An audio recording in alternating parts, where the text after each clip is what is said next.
I'm gonna do my review on how much I like my 2013 2-liter turbo Genesis Coupe R-Spec.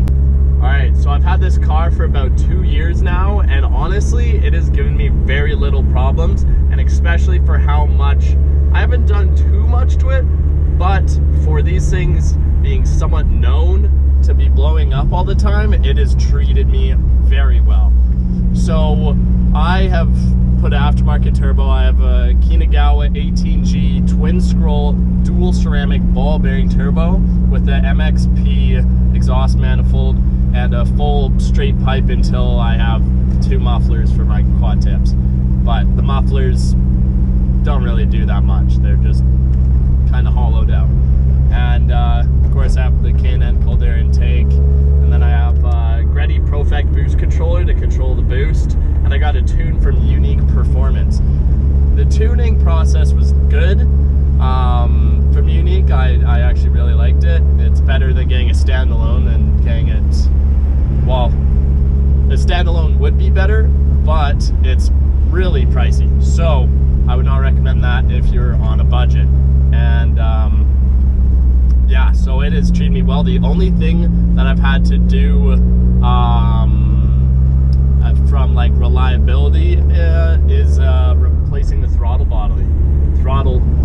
Holy smokes. I'm gonna have to redo that, I think, but we'll see if I remember to redo it or not. But yeah, so the only thing that's giving me problems is the throttle body. It's just kind of shit the bed, and then my car went into the limp mode, and yeah. Another highly asked question is, how is it to daily? Is it, can I lower it and can I daily it? Like, do I need 2 vehicles having a low car? My car isn't that low. I do still scrape if I don't hit entrances at an angle, but I'm driving it currently up to the ski hill right now, and it is dumping snow. I don't know, I hope you can see the snow behind me and stuff. And yeah, you just have to have really good tires to get through snow. I was talking about the slam, I don't know how I got to snow, but I'll come back to this daily part. But driving in the snow, you just have to, you know, have common sense and not gas it like crazy when you're stuck. You gotta, you know, learn throttle control and just learn how to maneuver the car when you lose control, because it happens when you're in the snow in a rear-wheel drive car. So, is the Genesis Coupe a good daily vehicle? Is it a good first vehicle? Is it a good vehicle to build? Is it have any potential? In my opinion, I love these vehicles. Same with like the G37s, G35s. I don't really like the sedans at all. Those are kind of just eh. If it's the coupe, that's a proper sport car. If you buy a sedan and you're like, oh, my car's a sport car, it's not as much of a sport car. It might have the power, but it's not that sporty because you got all that extra stuff. You just don't need that. You want it, you know? But this is a great, I'd say, second vehicle. If you're a good driver and it's your first vehicle, then yes. But if you're stupid and out of control, it is not a good vehicle because it does lose traction. It is rear-wheel drive.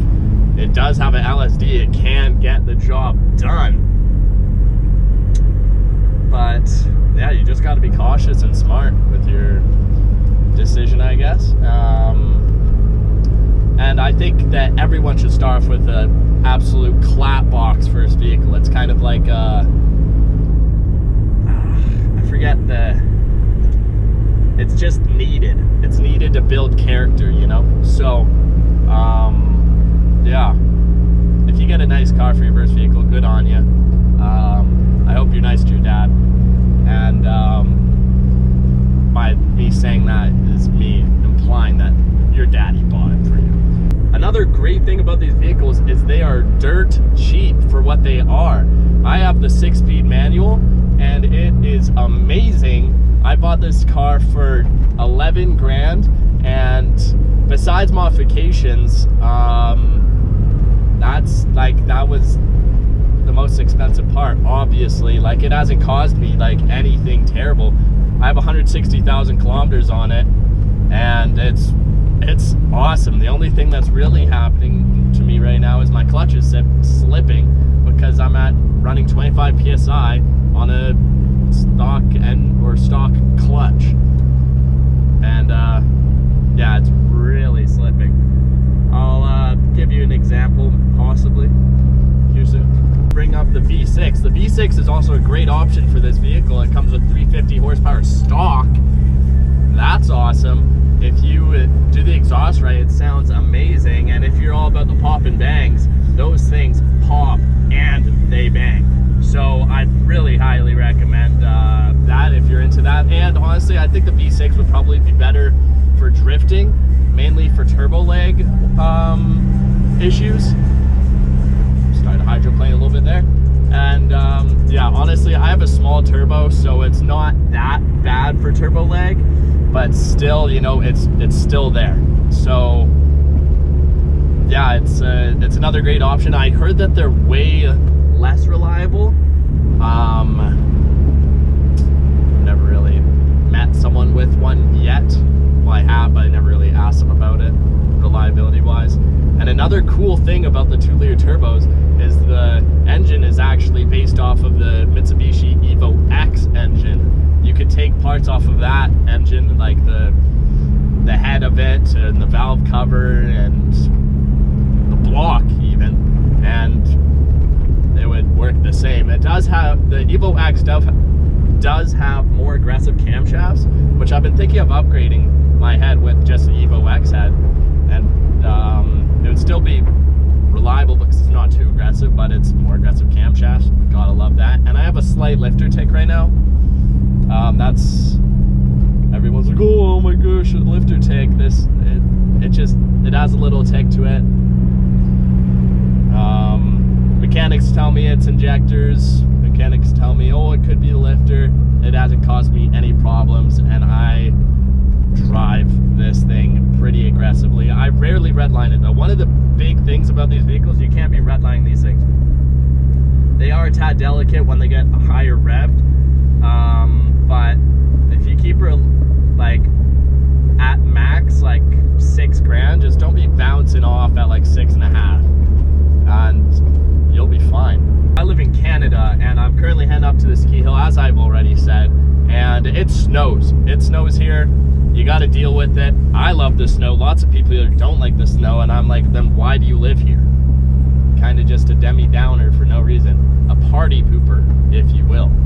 And yeah, this thing handles perfectly fine. You just, as I said, throttle control and just being smart, not speeding and doing dumb shit. You know, I just hydroplaned her. I wish I got that on clip because I actually was cranking this hoe. It was kind of cool. But yeah, once the proper corners come up, I'll get some clips of that. Hopefully you can see what I'm actually doing here. I'm trying to adjust this while I don't hydroplane here. I think that should catch it, hopefully.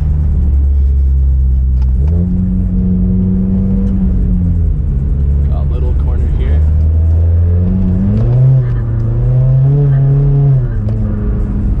That is fun. Hopefully you guys can hear the turbo because this thing sounds magnificent. Listen.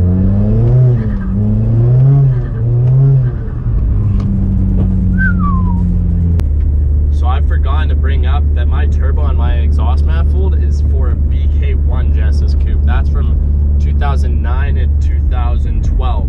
And then from 2013 to 2014, they made the 2-liter turbo. And from 2013 to 2016, they made the V6. But it's honestly, there's still, even though, almost got off the road there, even though they're only manufactured for 2 years, the 2-liter turbos, you see more of them on the road. And I think that kind of says something about the V6 and about their unreliability. So maybe keep that in mind. But yeah, so the only options for a built turbo on the 2013 and 2014 is they call it a stuffed turbo. So it's the stock turbo, but with an upgraded propeller or turbine or whatever you want to call it. And the right word choice on that. But it wasn't the biggest, or I wasn't that big on it, because it's like, well, I don't know, I kind of like a little bit bigger of a turbo instead of just the turbine, and I just kind of wanted a new turbo because my wastegate was rattling and it was really annoying.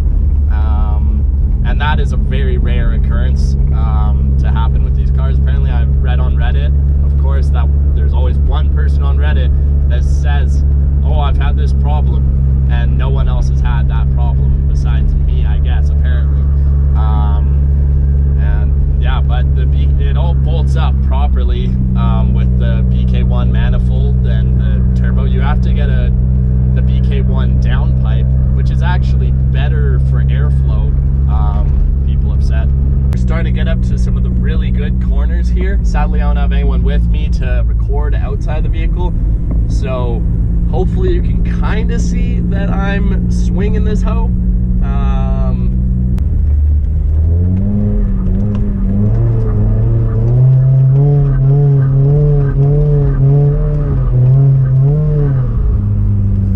Now this is why I like to be. These corners are probably some of the best corners I've ever drifted in my whole life.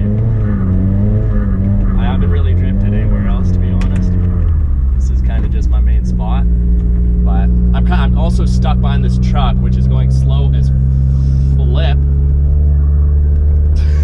And it's also a dually, and it's just kicking mad amounts of dirt onto me and salt. So love that. Well, dirt mixed with snow.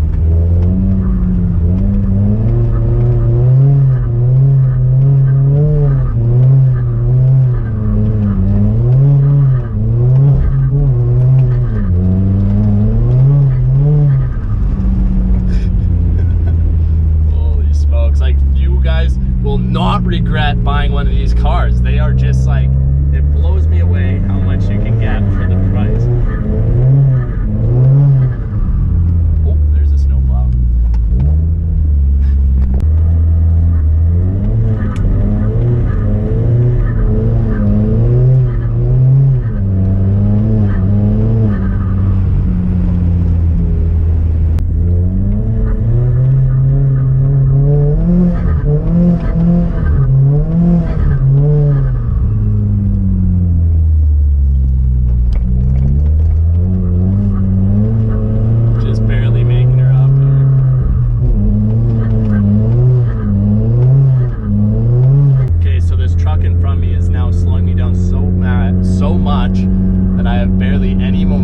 To get up this hill, and we have a really sharp corner coming up here, so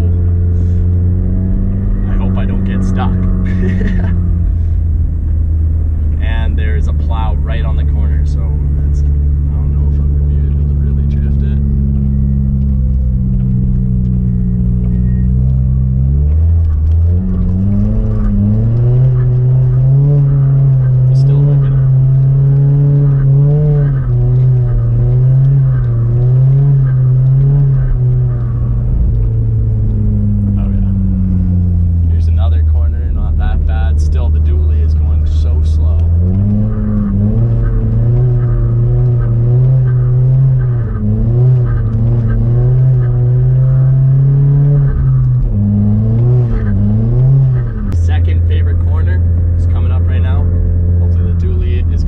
Enough so I could properly hit it, because this guy's going so slow.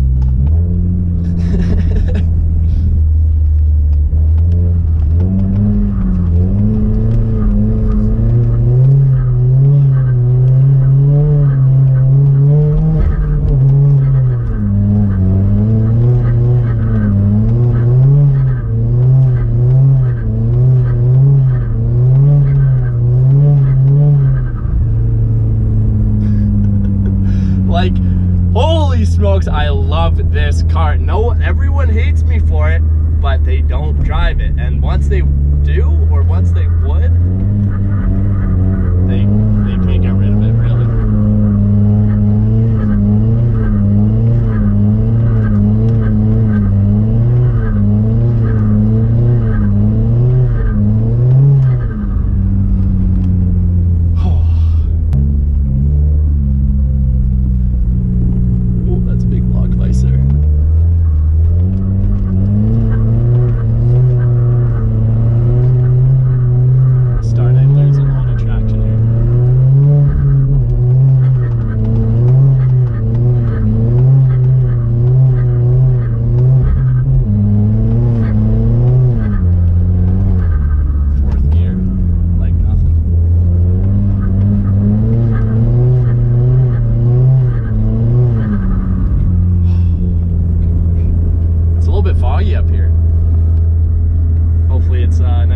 me up at the top of the mountain. I can't wait to get skiing here. It's gonna be a great day, guys.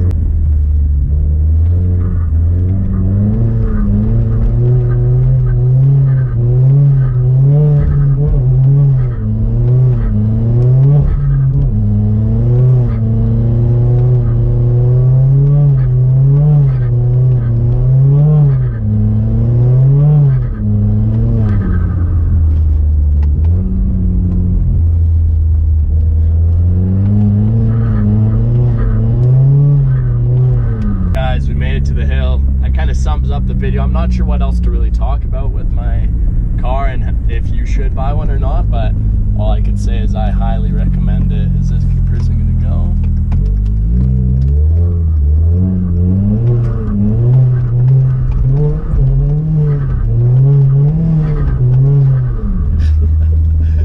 Got some dirty looks from some people. Who gives a fuck? I don't know why people are such like, ugh. Oh, this kid's having fun in his little car. Ugh. Why? I'm having a great time. It's Christmas Eve. Like, how about we be jolly and joyful? You know what I'm saying? That was the corniest shit I've ever said. But, yeah, hopefully none of these drivers that are in front of me and behind me are mad at me for having fun. I don't know why they would be, but never know. Some people always have a problem with what you're doing, so.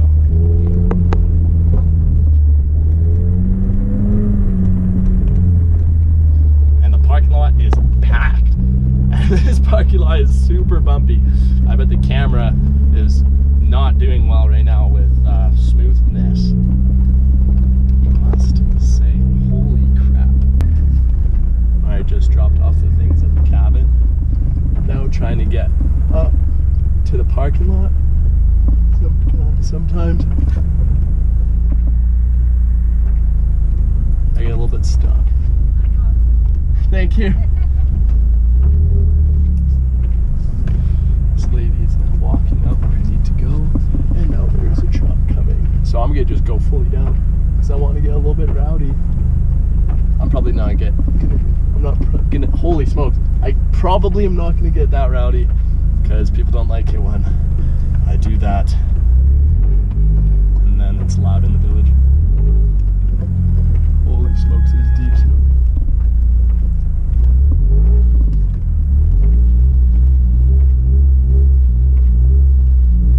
Throttle control.